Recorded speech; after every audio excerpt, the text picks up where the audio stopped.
Morning, everybody, and welcome to our session, Are You Future Fit? And our focus really will be on driving profitable growth through modern architecture and ways of working. So I'm Stephen from AndDigital, and we're joined today by a number of our partners, Pimberley, BigCommerce, Kong, and Contentful. So let me just move through to what we'll really be discussing over the period of this session. So really this is about providing insight and a value-led and a best-of-breed approach to being future fit. It's going to be quite interactive as well today. So we've referred to snackable interviews and we will have panel discussions. And interactive and engaging hopefully as well throughout the session, where we'll be running a number of polls. So we'll be asking you to vote and give us some insight as well along the way. And as we're using Zoom as well, we've opened up the Q&A function as well. So as we go through the entire session, at any point, feel free to post any questions that you have, and we'll go through a process at the end to answer those. And again, just to kind of help us through that Q&A process, definitely vote on those questions that may be answered, so we get the most popular questions rising to the top. So let's do it that way. In terms of our agenda, so this is really about how we focus on value and collaboration to be future fit. So I'll start with, I will do a few minutes on driving profitable growth and what that really means from my perspective.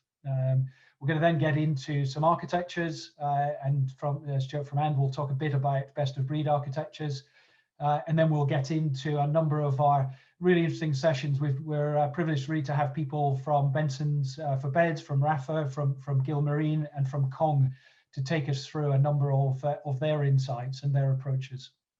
And then we'll get, and misguided actually as well. So we'll then get into our sort of final panel discussion and Q&A, and then we'll close we'll keep to time at 11:30. So that's really our agenda for this morning. That's me. I'm not going to talk too much about me, but so my role at And, I look after the consulting part of the AndDigital business. I've been with the business from the very beginning, from the offset. I'm a former IT director, CIO, and an ecom director. So hopefully this is the right space for me to be talking to you this morning.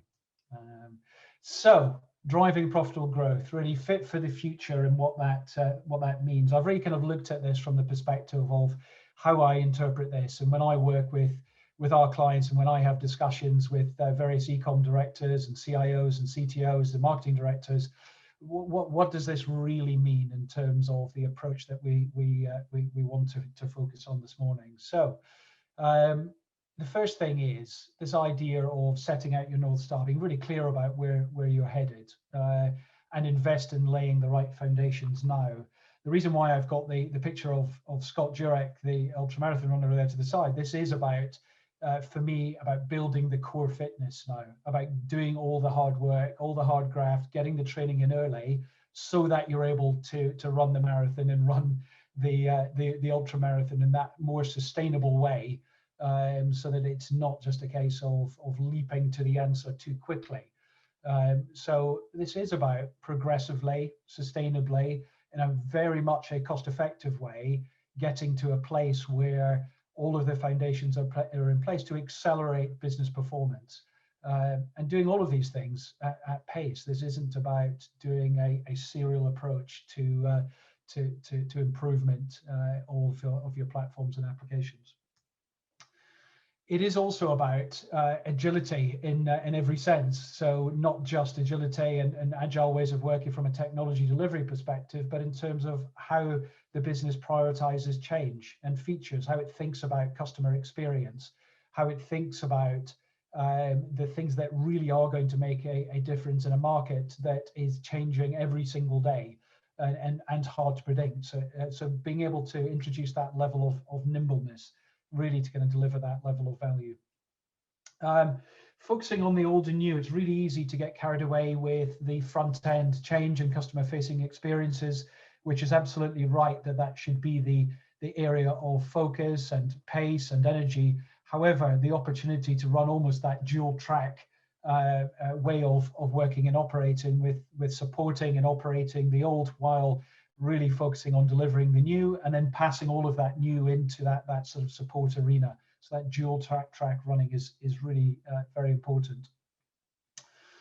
And then this idea of, and we've seen this many times, and I'm sure a number of you on the call have experienced this as well, the idea of kind of almost placing your business on hold while a wholesale replatforming is taking place is largely over. There are instances where it may still apply, moving from significant legacy environments to something more modern. It can be a little bit more challenging, but on the whole, our belief is, and certainly my belief is, that encouraging organizations to be much more part of the API connected cloud and SaaS economy is really where the focus ought to be. So the idea of bringing together that digital ecosystem of specialist partners and best of breed technologies and applications that can accelerate the shift that you're looking for is really quite key.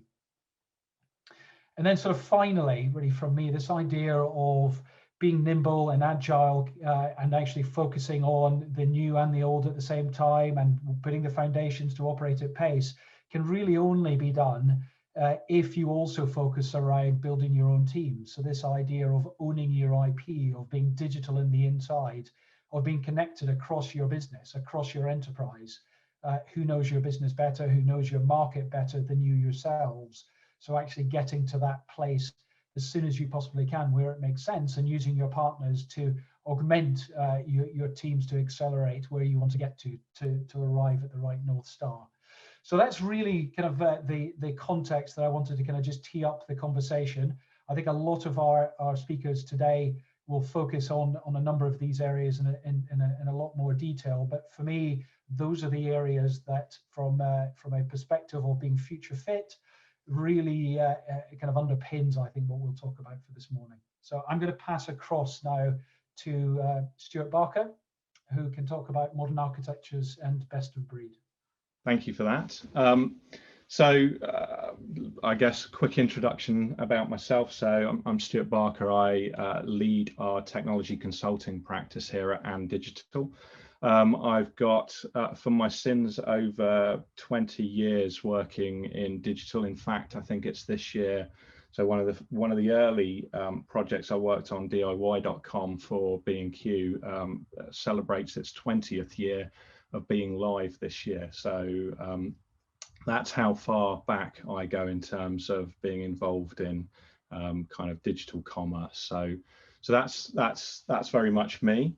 I mean, in terms of what do we mean by modern architecture and best of breed, what you'll find is that you're probably hearing already, many of you, the term MACH or MACH, which is certainly gaining a lot of traction in our industry at the moment. And it's effectively that stands for microservices, API-led, cloud-native, headless. Probably slightly easier on the brain is the Gartner term, which is composable enterprise or composable commerce. And what that means is essentially it's an architecture that allows you to plug in all of these best of breeds and really kind of leverage the latest and greatest for your particular business. When we talk about it, we talk about headless. And what does that mean? It means pulling out and separating your user experience layer. And typically that's one of the first things that is done as part of that journey. And what that allows is early benefits realization by allowing you to take much more control and more granularity around how you build your customer experiences. You're no longer tied into these enterprise vendors that believe that your user experience should be shown one way or another. And what does that mean in terms of behind that? Then we start to break up those huge monoliths, these large enterprise systems, and allow these composable best of breed components, many of which you're going to hear about today in terms of content management, in terms of those commerce engines, in terms of product information management. So it's great to have our contributors today that have got experience with the likes of Contentful and Kong and BigCommerce and Pimberley. It equally, by doing that, it allows you to upgrade or replace those portions of your composable architecture as and when you need to, and when you feel the time that's something newer or greater has come along that's going to really improve your business. So that's that aspect. And then you've got to kind of sew all of these things together, which is through this API first approach. And that really is quite critical, because it allows you to compose all of these different business models. It allows you to bring in all of these different capabilities at the right time. Then essentially, one of the other things that's probably less obvious, and certainly something that we're seeing with our clients, is it also allows you to effectively organize around these different layers, or organize around these different components, and allows you to build out what we term a multi-speed organization. So it allows your digital teams to build customer experiences, change those customer experiences, and adapt very quickly to any changes in any market forces that come along. Great examples, and you'll hear a superb example of that from Tom from Rafa later this morning, in terms of how you can very quickly pivot when you've got that level of control over those experiences.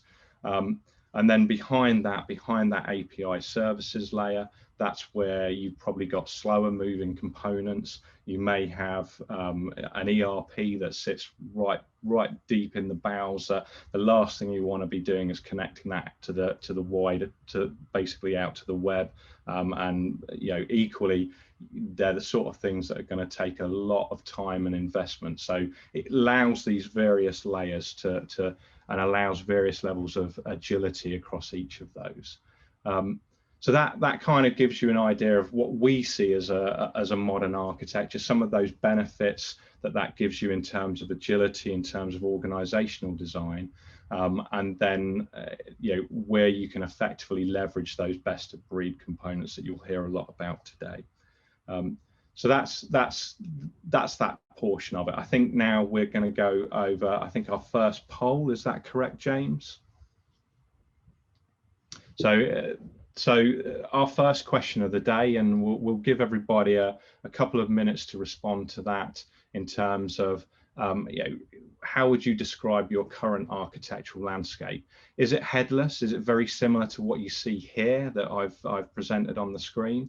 Are you still, is it a case of you've got effectively an enterprise vendor still in place, the likes of IBM Commerce or Oracle Commerce or the SAP Commerce or SAP Hybris? Or is it something more unified? So what we saw probably around about a decade ago is when you're starting to see, or probably more recently, is when you're starting to see the likes of Adobe, who are then buying components such as Magento to really kind of embed into their experience management platforms. Or equally, is it just simply is it something that's a custom built monolith? Okay. Great. So no, that's superb. Now to see 40% of everybody indicating that they've effectively got already moving towards a headless service architecture is great news. But then equally, I can see we've got 40% who are still sitting on that custom built monolith. And I'm sure those of you that sit in that space are probably frustrated at the pace of movement and the lack of agility that you may well have from those monoliths. Okay, so moving on, in terms of how do we get you there? What is the process? And we use a term here at AM Digital that we call progressive replatforming. And what that starts off in, that first phase there, which is really decoupling, taking away that user experience layer. If your UI and user experience is embedded within your legacy commerce engine, the first step away from that is to pull that out, sit it out in front, allow you to really build some early benefits realization around changing your customer experience, introducing new missions, new customer missions, new customer journeys that hopefully then will drive additional revenues through the website.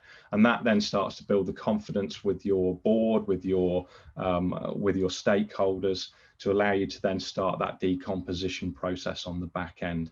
So once we get to step 2, which is we now have that separate experience layer, we've created an API layer into the commerce engine, and then from there we can then start to look at what are the next things, what are the next things that are going to provide you great value, real value. That might be introducing a best of breed search component. It might be introducing a much better content management system. It might be adding product management to ensure that you've got the tools you need to enrich the data that might be coming out of your legacy ERP, and allowing you then to enrich that and push that into the commerce engine and out onto the website. And then from there, if you were to look at what you can see here, we've got all of these APIs that are allowing you to connect up into that experience layer and to compose those different customer journeys. That's when you're likely to then consider introducing that API and service management layer. And Melissa will be talking a little bit more about that later today, in terms of Kong and Similar and what they provide in that space. So let's go on to our second poll, which is essentially, whereabouts do you see yourself in terms of this journey? So is it a case of your planning and budgeting? Have you already established that experience layer? Are you already seeing benefits from that experience layer?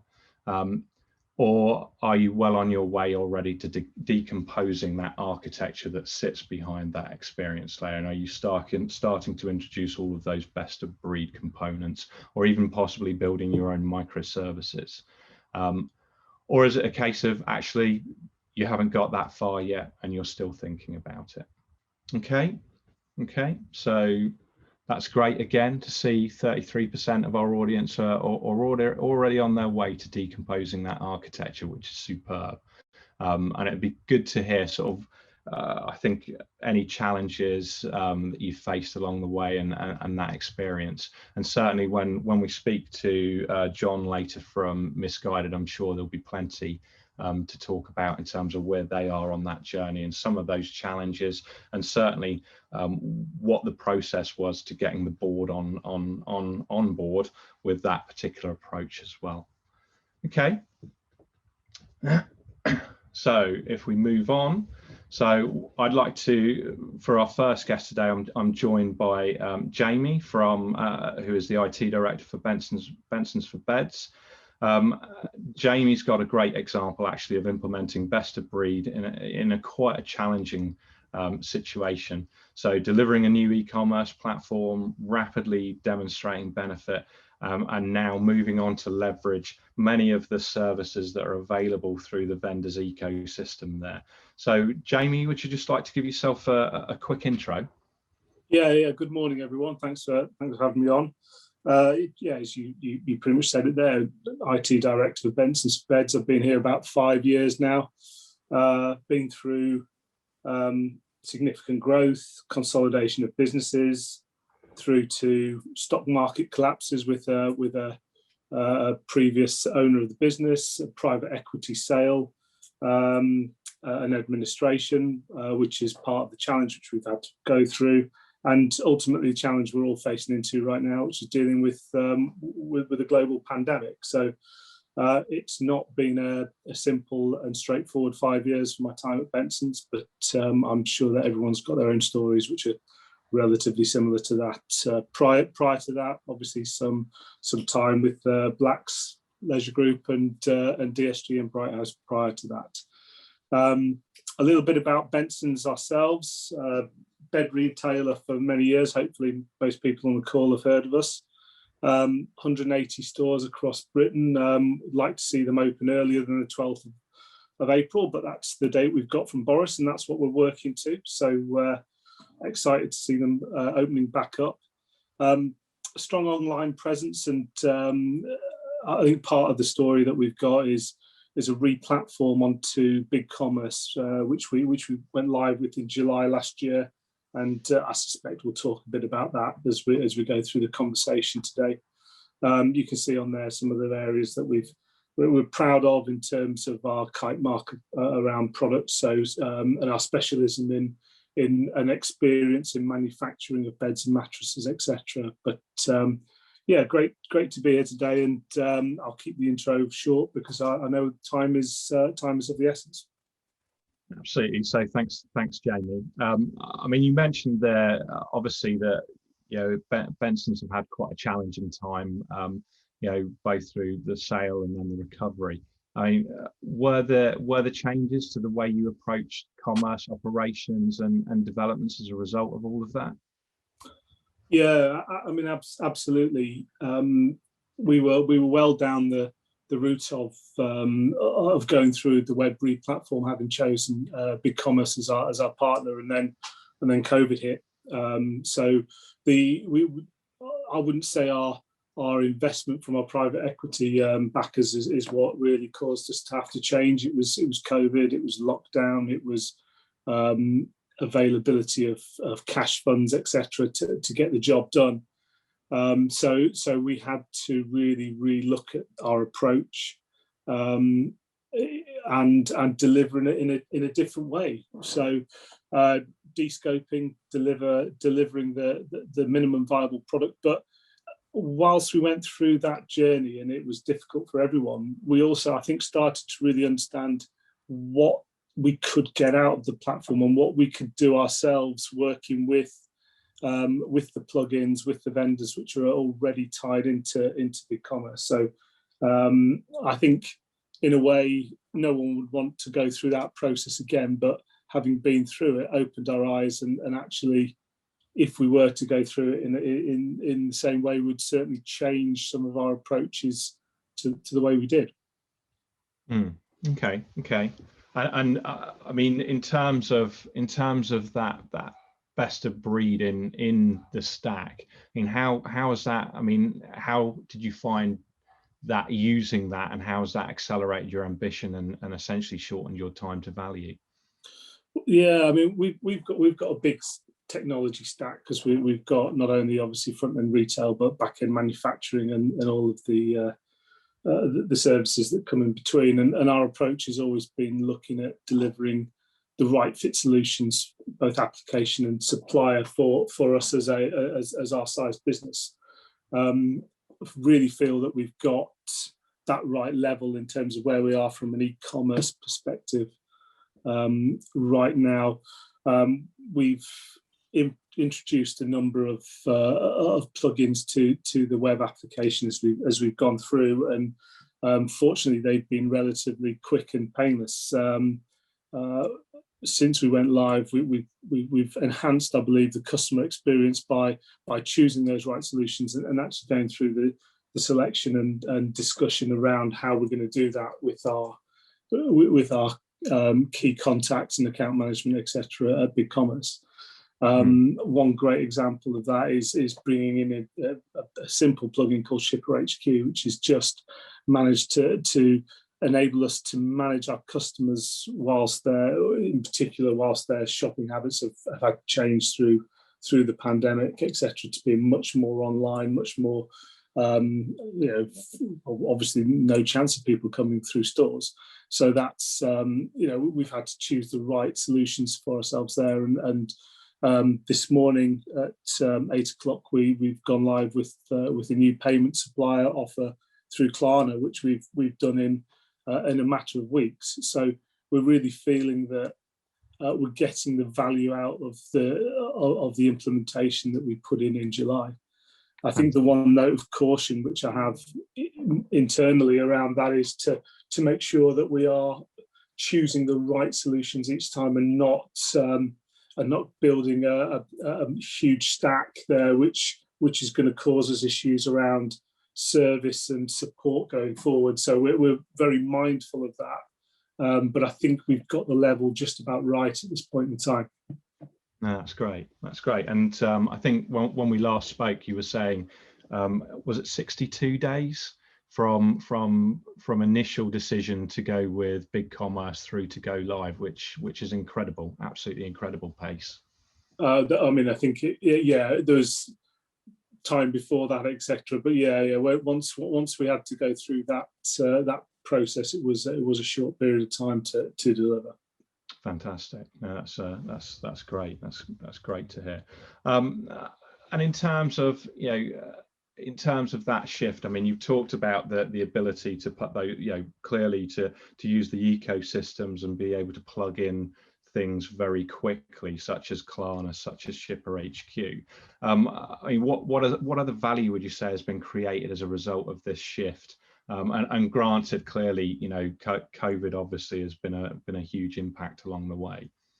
Well, I think that's the hardest question that any of us have to answer right now, is in terms of contextualizing how well we are actually doing from an online perspective, when previously we're so reliant on our stores to often finish the journey that the customers have started online.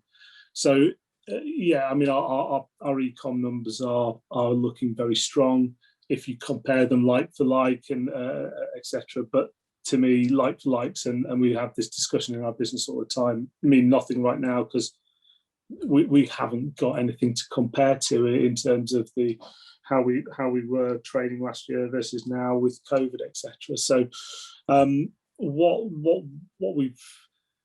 we feel we've done is we've leveraged the web platform as well as we can do during this time. We've brought things into it, which I'm seeing across many places, the virtual appointments, etc., things like that, which are helping us bridge the gap between our customers and our product. And we're doing as well as we possibly can do there. I'd like to put a financial figure against it, but quite frankly, it's until we understand what it looks like when our customers come back, and as I say, I'm looking forward to that from the 12th of April. Then we'll start getting a real view as to where we're at and how we're competing within the market, and in fact what we need to do next. Brilliant. And that brings me on to the next and final question, which is, what, from your perspective, what does the future hold for Benson's Beds? Where do you see that customer experience going, and the whole omnichannel piece? Well, omnichannel is, for me, it's the number one area that everybody should be looking at right now. It's the days of customers going through single channel are massively behind us, and that has been so apparent as we've gone through the last 12 months as a country, as the world, really, and we need to bring that all together. I want an absolute consistency of customer journey, whether or not the customer is starting in our stores, going through our telesales guys, going online, and then talking to our stores again through a virtual appointment. I don't really care what that journey is, as long as it's absolutely consistent. So omnichannel has got to be I guess at the foundation of what we're looking at and what we're trying to achieve. Mm-hmm. We've seen our customers evolve over the last year. As I say, previously we wouldn't have believed we could connect with our customers in the ways that we are doing now, and we wouldn't have thought our customers would have been interested in doing so, because maybe we've had the blinkers on in terms of expectation that to buy a bed you need to come, you need to sit on it, you need to see, touch, feel it, and that's not the case. But it will be a huge part of our proposition going forward, obviously. So we need to, I guess, deliver the change within the organisation. My team will be absolutely key to delivering that change to the customer consistency journey, agnostic of channel, and hopefully, we'll deliver that consistent customer journey through omnichannel, and then we'll look to build on top of that with the opportunities, with the plugins, etc., which are available to us to give the customer the best possible journey they can get. Brilliant. No, that's great. Thank you, Jamie. Thanks for your time there. And yeah, I mean, I think it's a great story to hear in terms of, you know, the challenges in terms of, you know, the stuff that you've had to go through to get to this point, and then clearly you're starting to see early benefits already from having selected the commerce platform, and no doubt moving forward from there. So great. No, thanks very much, Jamie. Thank you. So now we move on to our third poll. Very, very pertinent in terms of how well did your business respond to challenges brought on by COVID-19. And this is just ahead of us moving on to Tom from Rapha, who has a really great story to tell us in terms of how they've had to pivot their mobile application as a result of COVID. So hopefully, guys, you've all managed to click the answer in terms of whereabouts you are in terms of how has your business responded. So if we can take a quick look at the results. Good. That's good to see. Fantastic. So, Tom, over to you, really. I mean, in terms of, be great, you know, for you to just talk through how lockdown has impacted, you know, obviously it's impacted everybody and every business, but in terms of, you know, it'd be good to hear how that was specific to Rapha, and yeah, how you've turned that mobile app around. So, Tom, if you'd like to introduce yourself and tell us a bit about what you do. Thanks. Yeah, hi, I'm Tom. I'm fortunate enough to lead the mobile team here at Rapha. If you're not a keen cyclist, there's a good chance you'll be unfamiliar with us. So I'll just take a couple of moments of your time to fill you in. Rapha spent the last 15 years or so redefining comfort, performance and style for cyclists, all the way from absolute beginners through to elite World Tour professionals. We regularly organise and sponsor unique rides and events all around the world. And to that effect, in 2015, we founded our own cycling club, the Rapha Cycling Club, to bring cyclists together. We're now more than 17,000 members around the world, and we've opened 20 clubhouses across Europe, North America, and Asia Pacific. And these act as hubs or meeting spaces for our members, where they can start their rides from, meet back afterwards for that all-important post-ride coffee, alongside stocking our latest offerings. Together with our program of rides and events, our members receive a wide range of benefits, ranging from early access to all of our most anticipated releases. They get exclusive products and collaborations. They can hire high-spec canyon road and gravel bikes from our clubhouses, and of course get a tasty discount on the coffee. And they access all these benefits through a dedicated mobile app that we develop in-house. Cool, great. So, I mean, in terms of when the pandemic started and started to spread, I mean, what impact did you see in terms of the mobile app and its usage? Yeah, interesting. I think everyone on this call is, you know, unfortunately experienced enough to have been through one or more of those kind of oh crap, stomach sinking moments where everything seems to be going south. And we definitely have one of those as the national lockdowns first started hitting Europe. But to explain maybe what it looked like from our standpoint as a mobile team, I'll fill you in on how we as an app, you know, how do we measure success? Yeah. As a digital product team, you know, we have to keep our ears very close to the ground to make sure we're doing a good job and to make sure our members are getting, you know, good value out of their membership.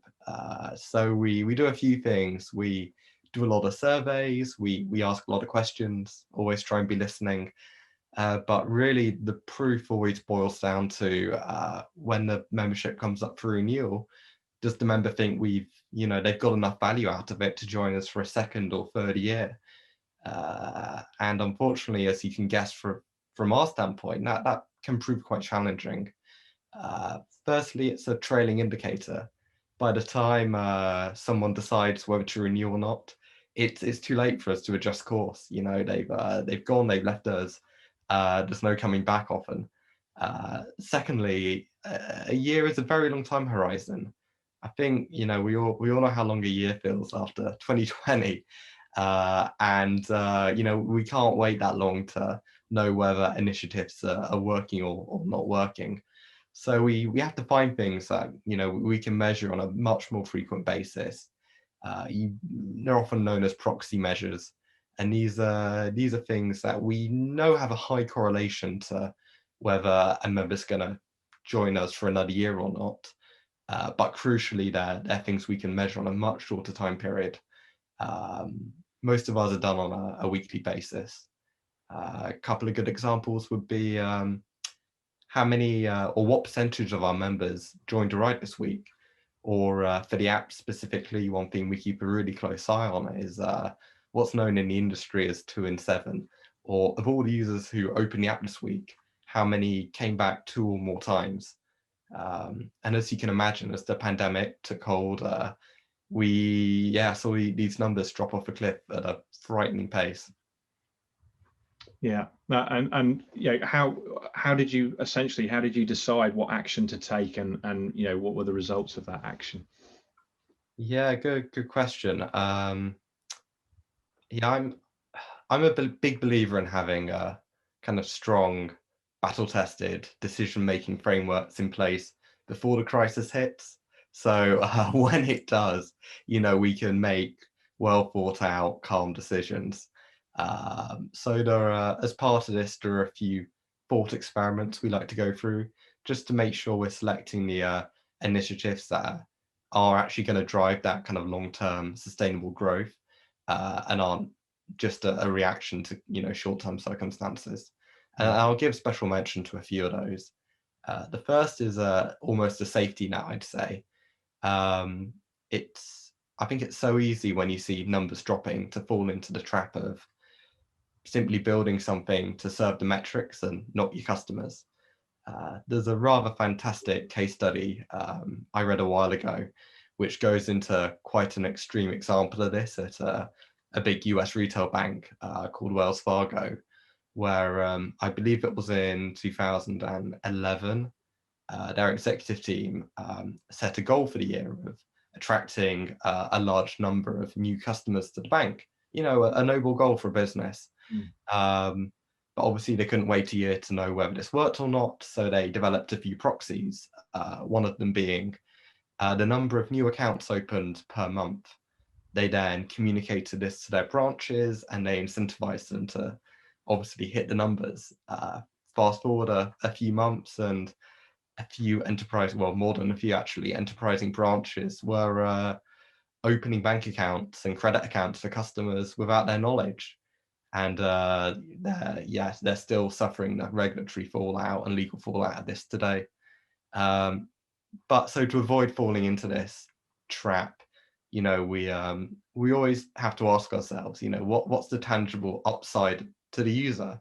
I like to put myself in users' shoes and say, hey, you as a Rapper, as a business, what's the upside to me if you hit that number, or inversely, what's the downside?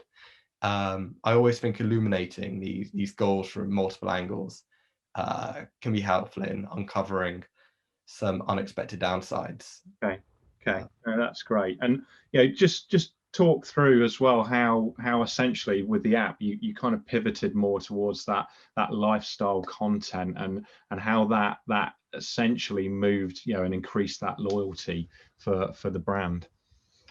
Yeah. So we did a couple of things. The first thing was built on something we'd observed over a number of years, which was the growth in the virtual static or turbo trainer market. We've seen our members buying these static bikes for a number of years so they could train during the winter months. And as you know, the club couldn't obviously meet physically during lockdowns.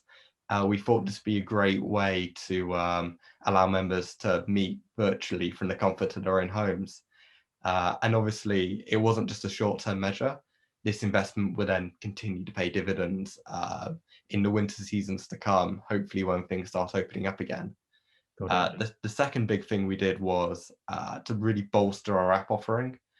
Our app, you know, an app focused on group riding is not particularly useful during lockdowns. So we actually leverage Contentful to bring Rapha's two other key pillars, being content and products, into our mobile app offering. We built a content feed that allows members to kind of view the latest products, news stories, and a wealth of other highlights from throughout the club right in the app. Okay, fantastic. And you found it easy to do that with Contentful, and it's allowed you essentially to power all of these new features, and you've seen early feedback, good results. Yeah, definitely. You know, there are a few key tests we have to put any tool through before we can add it to our arsenal, as to say. Firstly, we have to make sure, you know, it's going to be easy to use. You know, we don't want something that our internal teams are going to be fighting with. And Contentful's definitely, they've told me it's easy to use. Secondly, you know, we have to make sure there's room for growth in the tool. So often we come across offerings which, you know, let you move really quickly at first, but then don't give you room for that growth down the road.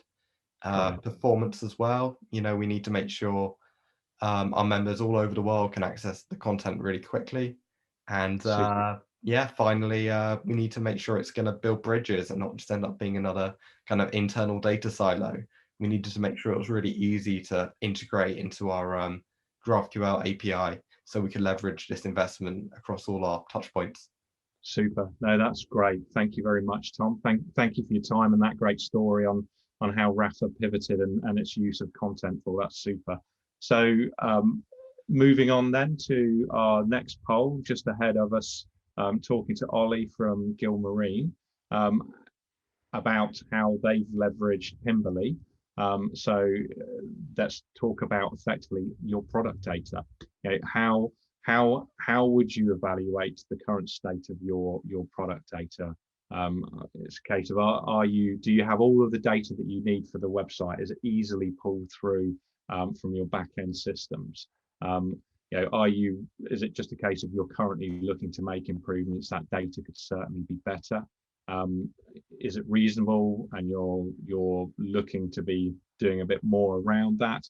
Or is it a case of it's disparate, it's across multiple systems, you're having to piecemeal bring that together, and therefore it's what you would consider poor? Let's have a look at some of those results. Okay, good, that's super. Okay, well, one thing we should make you aware of is that we will make all of those results available to you all post this session.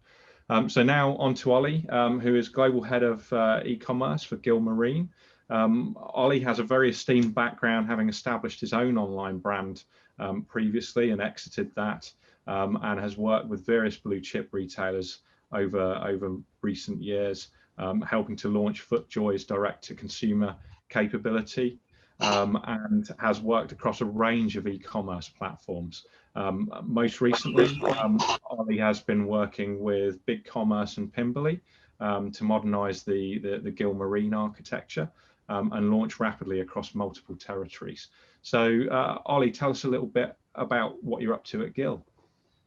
Yeah, good morning. Thank you, Stuart, for your intro. Yeah, so I've been at Gil for just under 3 years, and we've been basically completely doing a digital transformation through into a more SaaS-based approach, almost a headless approach, essentially. I mean, I've come with lots of experience over the years of running my own brand through a bespoke e-commerce platform, through to a community edition Magento, and then going into larger businesses and putting SaaS in, that we put a SaaS platform into FJ, and also linking that into a very green screened ERP. So got a lot of experience in how to modernize the digital landscape and architecture. And when I joined Gil, they were on a bit of a shift into we know we need a new e-com platform. We know that e-com is important to the brand, but how do we get there? How do we build that solid foundation for growth? And that's essentially what I've put in place with Gil going forward. And we sort of came roundabout. I was aware of the SaaS platforms out there, and through contacts, became aware of the BigCommerce platform, and then how we could connect all of that together with the data. In terms of Gil itself, Gil is a pretty well-known established brand from 1975. So we're a bit of a best-kept secret. If you're a marine sailor, you'll know the brand, but if you're not, you won't really necessarily know us. And we have great technical apparel for all sorts of waterborne sports, protection on and off the water as well. And we've also recently launched our Gil fishing category directly in the US as well. So we're growing as a brand, and we're growing that the multiple territories that we're in, the multiple storefronts that we have now with BigCommerce. And what we needed to do to get there was to really centralize our product data as well, because we have quite a few disparate systems within Gil. Gil's quite a small, medium brand and quite a traditional brand, how you get born on the product team have their data on a separate sheet. Ecom will have their data in an Excel spreadsheet. There's customer services over there that are feeding our trade partners will be sending them a different guide and list. So everything's all over the place. And obviously for e-commerce to grow and to get that solid foundation, we need consistency of product data, enrichment of product data. And so that we're getting consistency, brand consistency, only with our own representation, but also how all of our key trade partners and globally are representing the brand as well. So that's how we've driven it forward. No, that's great. And you mentioned there I should just first say as well to the audience, if you do have any questions whilst we're talking through with our guests, if there's anything that pops up in your mind or anything that you'd like to ask, do use that Q&A function and pop those questions in there. But just coming back to you now, Ollie. So, I mean, you talk about the product information management.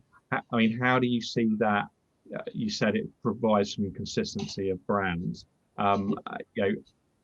Are you seeing sort of early returns on that? I mean, how much effort was it in terms of getting that consistency of data in there, and also kind of getting everybody on board? Because the typical is you pull all that data together, or you say this is what we're going to do, and then it's getting all of your data stewards, getting all of your data folk to kind of really buy into that. How did you find that as a in terms of challenges?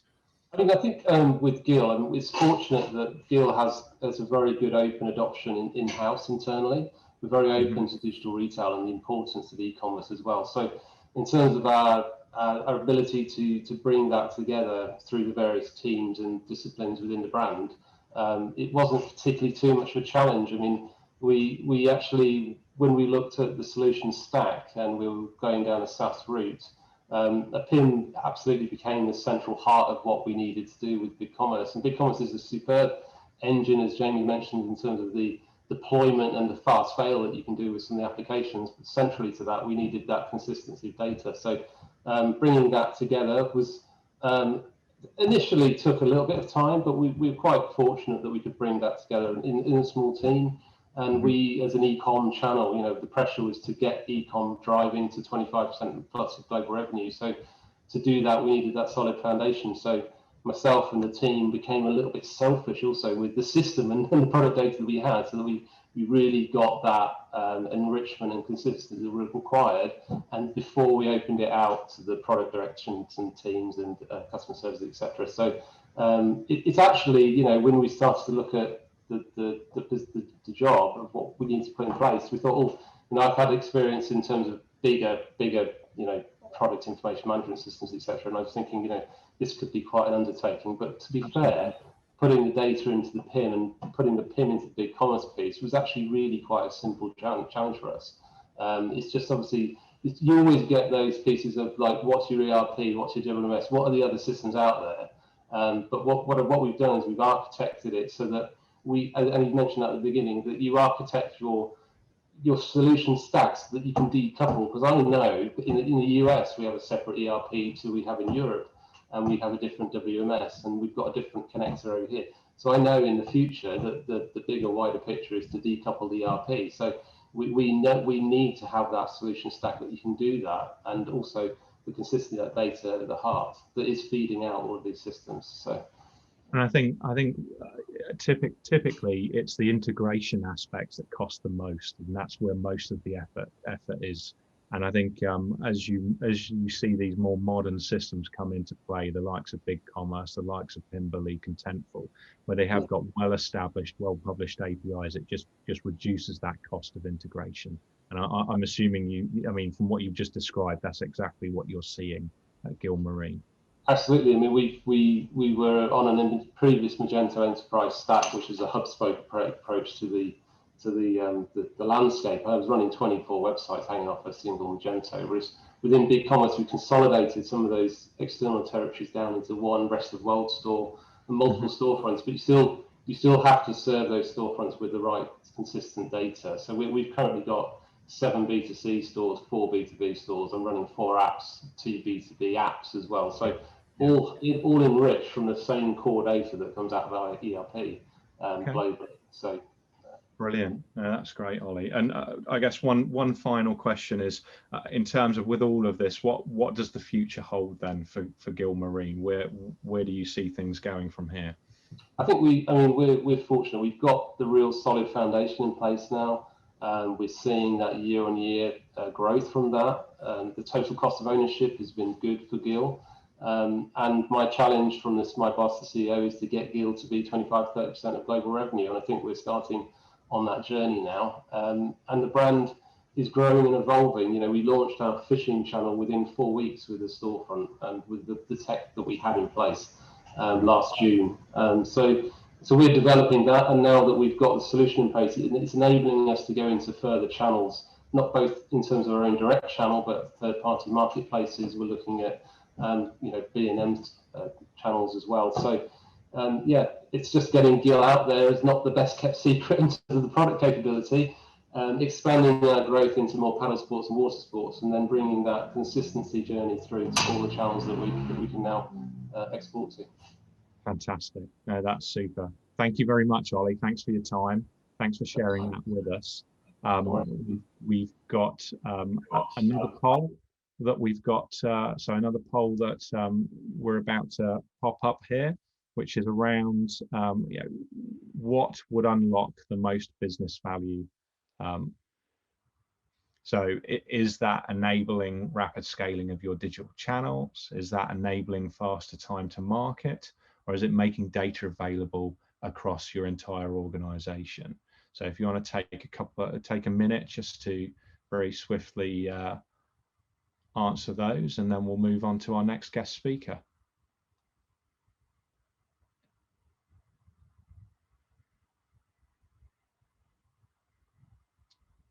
So let's have a look at those results.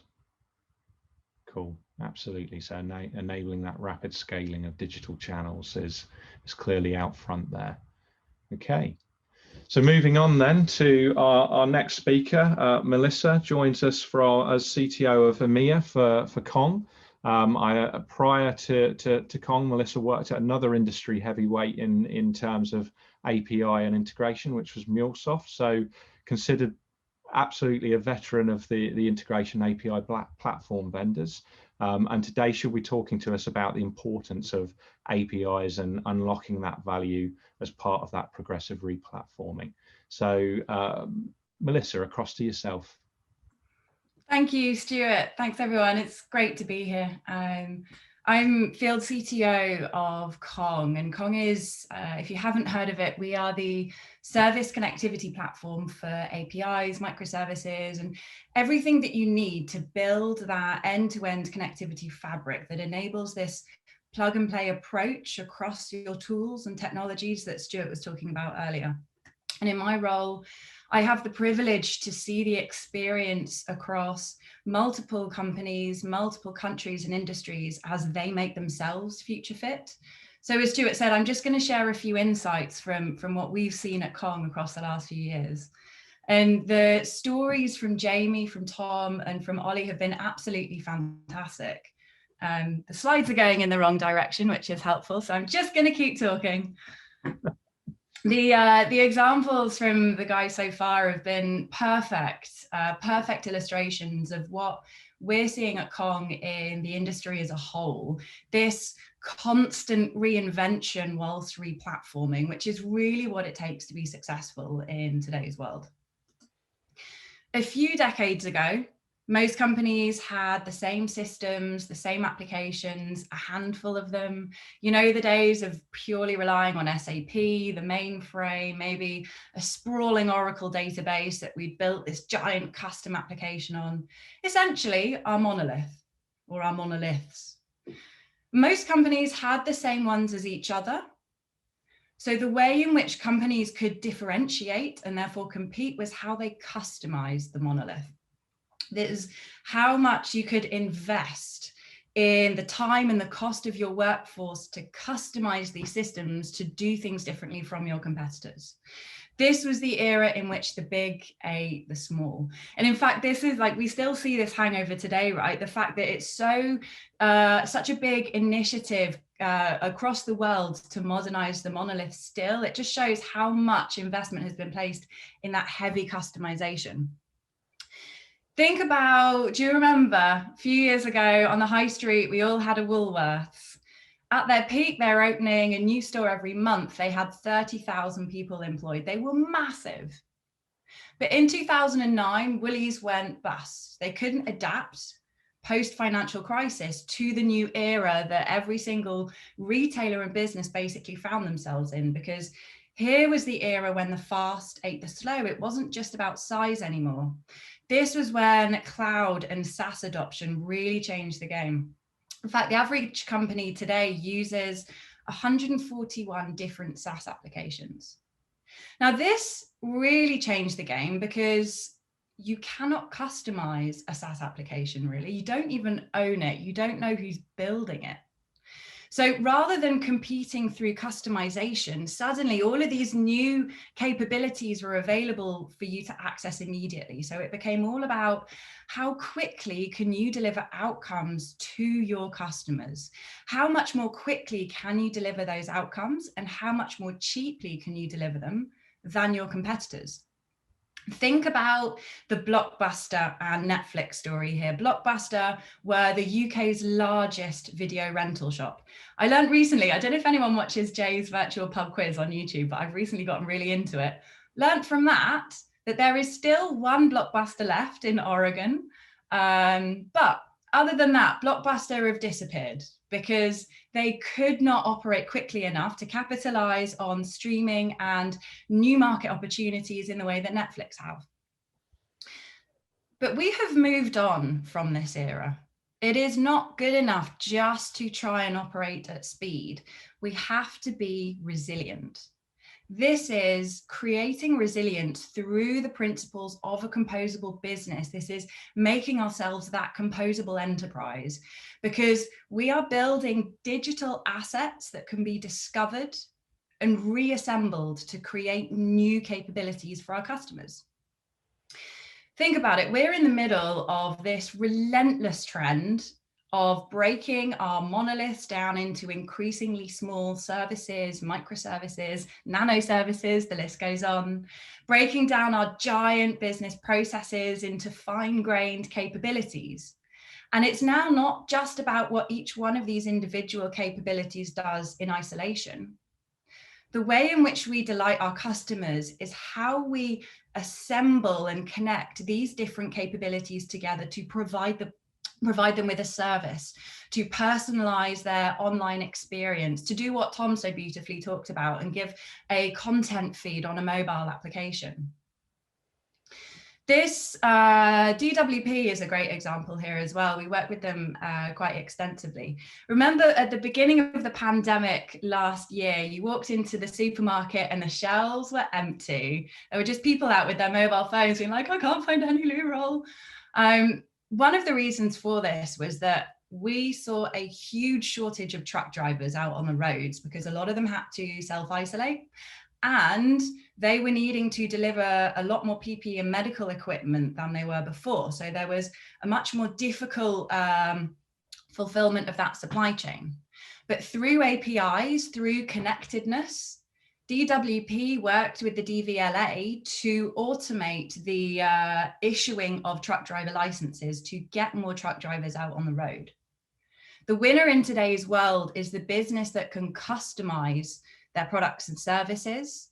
You can use speed to still run faster than competitors, but you've replatformed to achieve this superior connectedness across your ecosystem that allows you to adapt at pace and at scale. And the way in which you achieve this is obviously not a big bang approach, it's bit by bit, but there are three core factors to this. And the first is that the APIs and the microservices need to be reusable. They need to be secured, otherwise each one is a security risk. We have to liberate all of the data in the ecosystem to flow across the entire connected business. It doesn't matter what technology, what country, everything needs to be connected together. And we need to deliver this in an automated way that enables us to work at pace, at scale, but also still with high quality. This is what Kong does, by the way. And the thing I'm just going to leave you with when we think about modern approaches and ways of working, if you're familiar with DevOps or GitOps, apply it to the API lifecycle. Our APIs are products. They are digital assets. They're business currency for us. We need to automate the product lifecycle. One of the biggest pain points we see across companies today is how to achieve this delivery motion without losing speed or without losing quality. And at the moment, there's a huge spend on QA teams, quality assurance teams, in doing a lot of manual testing and manual reviews of code. So when we're thinking about progressive replatforming with APIs, unless we can mitigate this, unless we can deliver a constant customer developer experience, we can't achieve the outcomes that we're looking to achieve. I think that's my time up. I got a little notification Brilliant. down there. Thank you very much, Stuart. I'm happy to take questions. That's great, Melissa. Thank you. Super stuff. No, thanks very much. So now we're going to move on to our next poll, which funnily enough is related to integration architecture. So it's really kind of, where are you in terms of how modern would you see your integration architecture?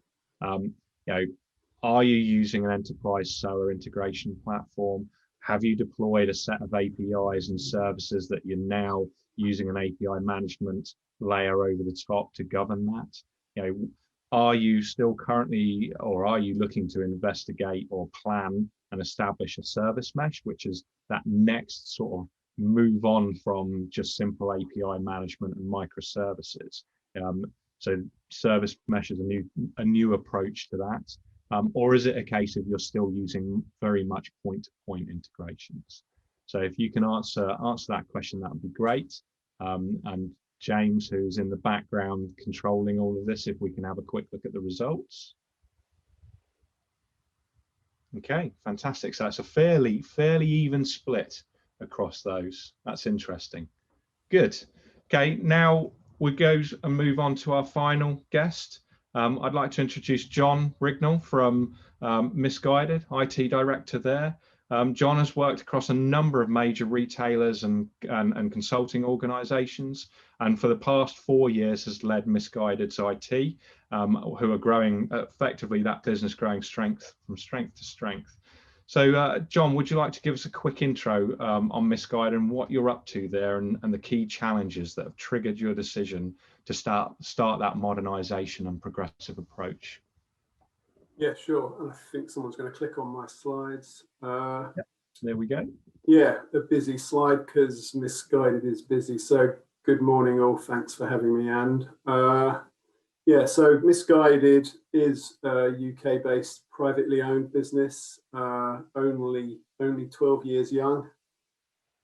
Fast fashion is at its heart. It's a 24/7 international business, and it's predominantly e-commerce. So we started out e-commerce. We dabbled in a few stores. We're no longer doing our own retail. However, we do have a wholesale channel and we have some franchise. Yeah, so managing all of those is part of my role. The critical thing, and interesting hearing Melissa in the previous slot, in fast fashion and in e-commerce, it's a fiercely competitive market. And customer attention and ease of finding and buying and anything you can do is key, yeah, to drive competitive advantage. Yeah, so that's kind of been one of the reasons for driving what I've been leading now is a replatforming program. So if you want to just flip on one more slide. Just to give you a sense of the tech stack and what we're working with. So pretty intense kind of customer sessions per day. We're already well into the AWS infrastructure, and that's part of our kind of cloud first replatforming. Yeah, we have SAP at our core, an ERP core that was implemented some 4 years ago. And then working all of our orders through SAP out to third-party warehousing and fulfillment organizations, yeah, is kind of central to our operation. So lots of initiatives, lots of elements of progressive replatforming that are now in play.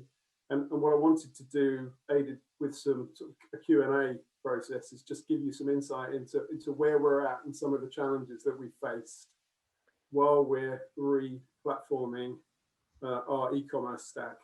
Yeah. So, I mean, that's great. Thank you, John, for introducing that there. I mean, so starting off, I mean, what were those key challenges and issues that really triggered your decision to do that replatform or start the replatform process? Yeah, and thanks, Stuart. And I've heard it mentioned the Magento word already throughout this session. So we're on Magento 1, which for those of you, or 1.13, for those of you who know about that, went end of life mid-2020. Yeah, so already there's some obsolescence in our stack. It's surprising, we've got a legacy stack given our age as a company, but a legacy stack, and we need to replace it. So that's sort of the core driver. And Magento was the heart of our business. Everything was run through Magento. I mean everything, and it's quite a big customizable, one of the biggest implementations in Europe, and it's quite a heavily customized solution. So that was the first driver. The second, linked to Magento, was trading. Now, as we grow our business internationally, we're looking for more capability around pricing, promo mechanics. Yeah, and also we kind of really need to think about how we organize our site structure. If you look at our sites today, we've got a Euro hub site, we've got a French site, we've got a US site. So what happens if you want to buy in Canada? So it's an interesting challenge for us to keep building out sites on the current stack. So that's one of our opportunities going forward. And then bringing it back to the dev team, the legacy stack Magento skills have become harder and harder to recruit for, Magento 1 particularly. Yeah, and then connected to that, our Magento releases, when we release new features, we were in a routine of doing releases early morning, Tuesday, Wednesday, Thursday. So 3 big releases a week, with a load of, you know, QA, you throw the works at it, yeah, and if you get it wrong, you've got to roll it all back. So kind of that is not, you know, the sign of an agile, nimble development team. No. All right. No. So some really important, obvious drivers that kind of are motivating us to replatform. No, that's great. And you've taken, you're adopting this progressive approach. I mean, what led you to decide to be sort of more progressive rather than big bang? And how did you go about selling that to the board as well? I mean, clearly there's going to be some dual running. There's going to be, so, you know, rather than it being a case of big bang, job done, out we go, this is something slightly more progressive. So it'd be good to hear about that too. Yeah, it's big bang is I always love that term. It kind of, the CEO Nitin of Misguided always has this, can you go faster, but can you be careful? It's a real conundrum. Yeah, and it is, given I've just explained, how customized our Magento stack is, that there's already a kind of how do we decompose this? How do we go about this in a way that de-risks change. So that was already in our mind. And then the fact that we're a strong brand and that we wanted to always promote the ownership of the front end, the stuff the customer touches. Yeah, and be able to involve our brand content pretty quickly. Yeah, if anyone maybe has looked on our site over the last couple of months, we've just launched a beauty range and a homeware range. Yeah, as we're diversifying from the kind of original party dresses concept that was Missguided. So that kind of suddenly the headless platform becomes more attractive for us. Yeah. Owning your front end and then buying best of breed services to plug in, then becomes more compelling. Yeah. No, that's and then what the other thing that was going on as we're growing as a business, we're quite dynamic, privately owned, so cash needs to be managed carefully. Yeah, so we thought about the investment profile. There's no big, in theory, capex commitment up front. Yeah, with progressive replatforming. Yeah. So we could go faster and go slower depending on where the priorities were, and that's actually helped during the last COVID year. Yeah, we started in anger at the beginning of last year, ironically, on the replatforming, and then slowed down within about 6 months to focus on some other more supply chain focused priorities, obviously. Yeah. And that, I mean, that's a really good point that you make there, is it gives you that ability to change your pace as you need to refocus, and all of the key things that we hear about, agile development, that kind of fits hand in glove with this approach. Yeah, and the other bit, Stuart, just on there, the fact that Magento is everything, or has been everything, they're changing it, and we learned, and I'll talk about it a little bit later as well. We've learned by kind of, if you like, visiting and interviewing other organizations. It's always useful to see where they are on the journey. We kind of quickly realized as well that the risk to trading operations and SEO is quite high. So again, working out a way to carefully manage change and make sure you don't go backwards from an SEO perspective, given the nature of our business and the nature of our kind of product. You think of search terms for dresses, etc. Yeah, is really, really important. No, absolutely. No, that's good. I mean, and in terms of how is that progressive approach going for you? I mean, you've talked about the ability to change pace, etc. Are you seeing any early benefits from the approach? And equally, I mean, we can sit here and talk about how great it is. There's clearly going to be challenges along the way. Is there anything you can share around those challenges? Yeah, I mean, it's coming off the back of that board conversation. You need to really work hard at keeping the board patient. Yeah, because they're not seeing immediate benefits. Yeah. And but the good news is for us, we have now successfully transitioned a large proportion of our site. So when you access our site, about half of it is being served headless. Not that you should notice. In sort of 50% web app and 50% still Magento. Got it.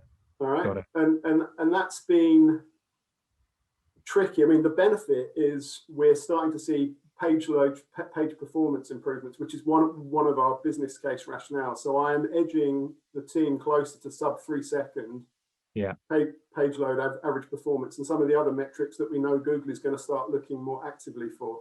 Yeah. One of the trickies also, which took us a little bit of the time, and we'd seen this at other organizations, was to get what we call a routing service deployed and robust. Yeah. Because if progressive replatforming, you're doing it stage by stage. You have to be really clever to route customers to new or old, depending on what they're looking for. Yeah, and we're a current client of my own. We're in exactly that position at the moment, where we're just going through that routing process on the front end to allow you to start breaking that up. And then that routing service and working closely with SEO, because you've got a whole new bunch of where you're flipping between different URLs potentially as well. No, exactly. And in terms of so that's PLPP. We've got our pages now up headless wise. We already had a CMS, not the one in this session, but we already had a CMS. We've got dynamic content slots now across our site, which is great for trading and creative. And the other kind of one of the benefits, development, right, is so much faster. in React-based front end than the Magento stack. So kind of simple little features like zoom on an image, four times faster in building in React and deploying than on a Magento stack. There's some great metrics. It's really and releasing. Yeah, we release. So from my 3 releases, we're now doing 18 releases a week. Super. No, that's super. I mean, that's a great story there, John. Thank you very much. You've talked through how some of those metrics are amazing, and that's as a result of moving to a more modern architecture and ways of working, which is absolutely awesome. Yeah. Thank you very much for that, John. Thank you for your time. It has been quite short. We've gone racing through all of our guests today, but hopefully everybody has had an opportunity to take something away from this session, some ideas. Clearly, we've got our Q&A coming up, so if there's anything there, then great. Let's ask those questions. But now for our final poll of the day, which is, would you agree from what you've heard today that a modern technology architecture can enable improved ways of working, accelerate your growth and ability to react swiftly to external factors? We've got 4 answers there. If you could take a quick look through them. And then if we can pull those results up. Fantastic. That's good. That makes me happy. I'm sure it makes everybody happy here to hear that. Yes, absolutely. Everybody totally agrees with what they've heard today, which is fantastic. So, okay, we're going to move across to the Q&A. So, James, I think you're leading there. Yes, yeah, we've got a couple of questions that came through. So I'll just ask those, and if you wouldn't mind directing them to the panel. So thanks all to the attendees. Really appreciate the great stories that you've spoken of today. A couple of interesting topics came up. So the first one's about teaming, and as you move into this sort of modern architecture, headless approach, API driven, how do the teams have to be formed? Is there a difference in perhaps the older ways of working with legacy and monolith? I think one of the big things moving to progressive replatforming is it's a big shift to move to more design thinking than customizing a monolith. Yeah, and Melissa will know what I'm talking about. So it's very different building services from scratch. Yeah. And we're right in the thick of that. But along the same lines, it's really important to get those services being built as assets, as thinking about them as customer assets. So we're trying to drop those into existing sprint teams and get each sprint team, not one build factory hidden away, but each sprint team to adopt the new patterns that we need them to follow to build these new services. So that's a huge shift, and therefore design thinking comes in architecture strength, but also building up your software development leadership capability. All right. And that's something we've learned. Yeah, it is, absolutely. And we see it quite a lot at many of our clients, where you're hand-holding them through that process and taking them on that design thinking journey. Ollie, is there anything you'd like to add from a Gilmarine perspective?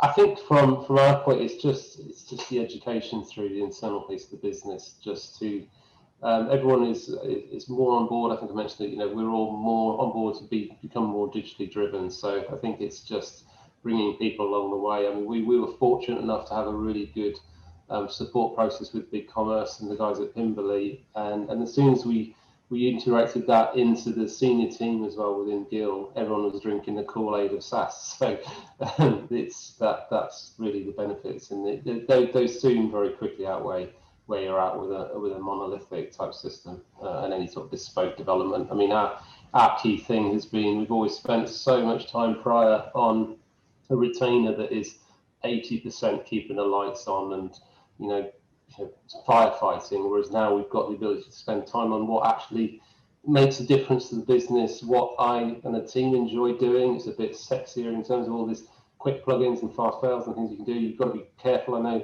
that you can be a bit of a kid in a sweet shop sometimes with these things, but yeah, if you do it methodically, but you have the ability to really drive things forward very quickly at a good pace.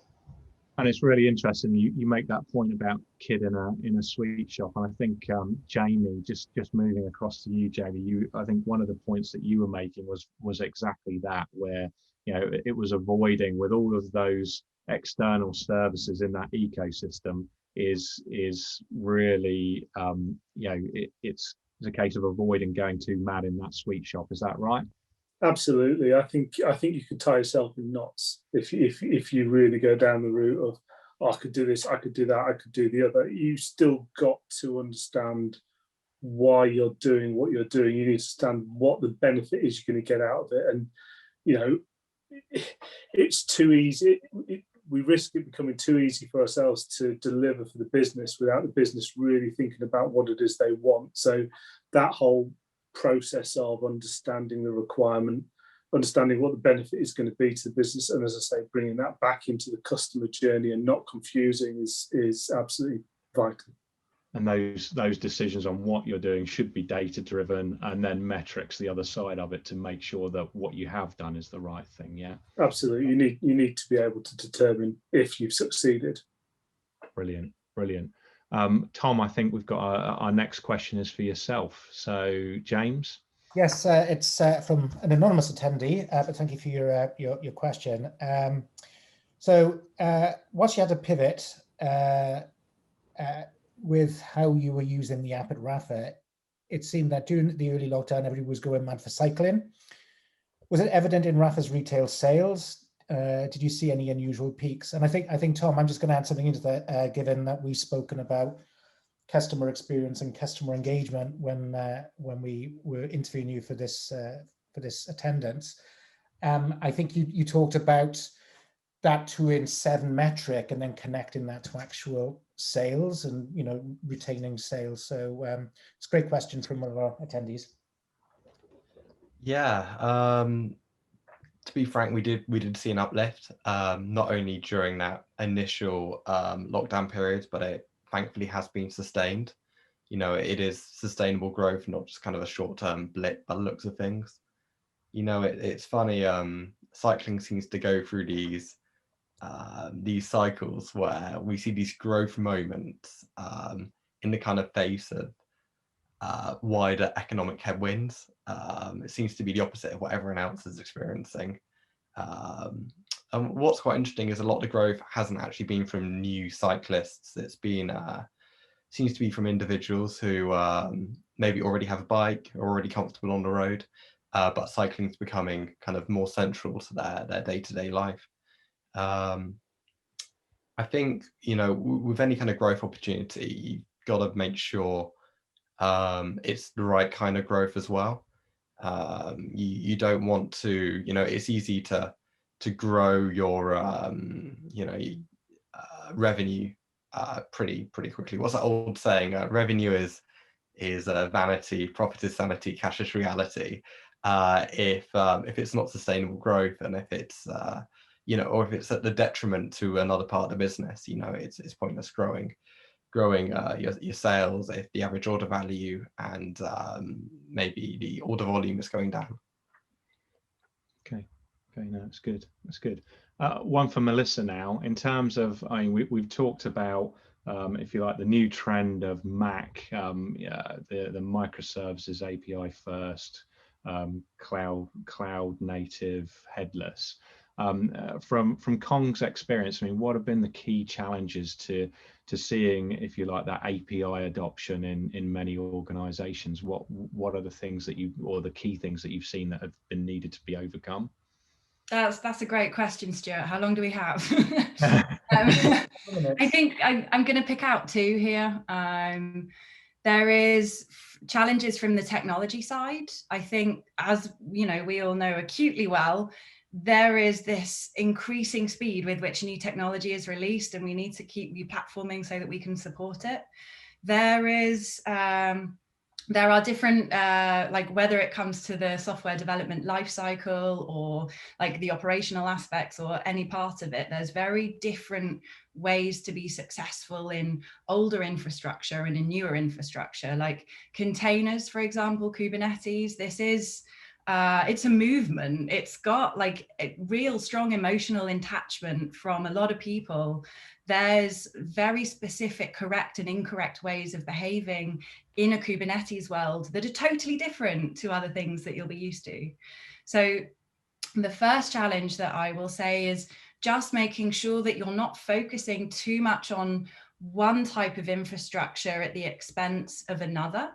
I don't know what the case is for most people here today, but across the industry that we speak with, the majority of users are running still in some on-premise infrastructure and in at least one cloud. The CNCF, which is the Cloud Native Computing Foundation, they do like most of the cloud native technologies. They did a survey recently that said 86% of people are, there's thousands of respondents, are using containers or Kubernetes today or within the next 12 months. So there's this huge disparity at the between both ends of this extreme that we need to work out how can we support both equally well. And then the other challenge I would say, and this is comes up on every single call I have really, this is on the mindset, the culture, the way of working side. And this is a conversation, you know, we've been having in this industry for years and years and decades. It's not new, but what I'm seeing in APIs and microservices specifically is a few years ago when we thought about kind of API management 1.0, as I think about it, there was huge emphasis from the business, excitement of, oh, let's join the API economy. We need to be API first, and putting in these really exciting sounding roadmaps, having gamification across development teams, having wonderful sponsorship from the executives coming downwards, as well as like bottom up adoption. But it was kind of the first foray into that. And it was great for 6 to 12 months, but then just kind of started to a halt a little bit. And Tom, I think it was you that just talked a few minutes ago about making things sustainable. That's exactly the second challenge that I see. It's not just defining what the initiatives are and seeing the immediate results. It's making that sustainable, making that sticky, and realizing, hey, you know what, we've got this app out, we've released our content feed. What's next? How are we going to continue to do this as just like a default behavior? Yeah, and I mean, it's a really good point that you make there. There are so many organizations that are still thinking in terms of projects with start and end dates, where actually these things are living being, their products. Yeah, I mean, the point that was being made about the need to look at your APIs as products, absolutely, they've got a life cycle. They've got, you know, you've got to keep feeding them and keep that interest and keep it sustainable. Absolutely. No, great. Thank you very much, Melissa. Okay, I think we're ready to wrap up now. So James, back across to you. Yes, we are, and I just have to say, what a great session. Really pleased to have such committed and interesting speakers on today. So great thanks to Jamie, Tom, Ollie, Melissa, and John, and of course our partners who have supported bringing these great stories to us all today. So I'd like to thank BigCommerce, Contentful, Pimberley, and Kong, of course. Thank you very much. Thank you, everybody.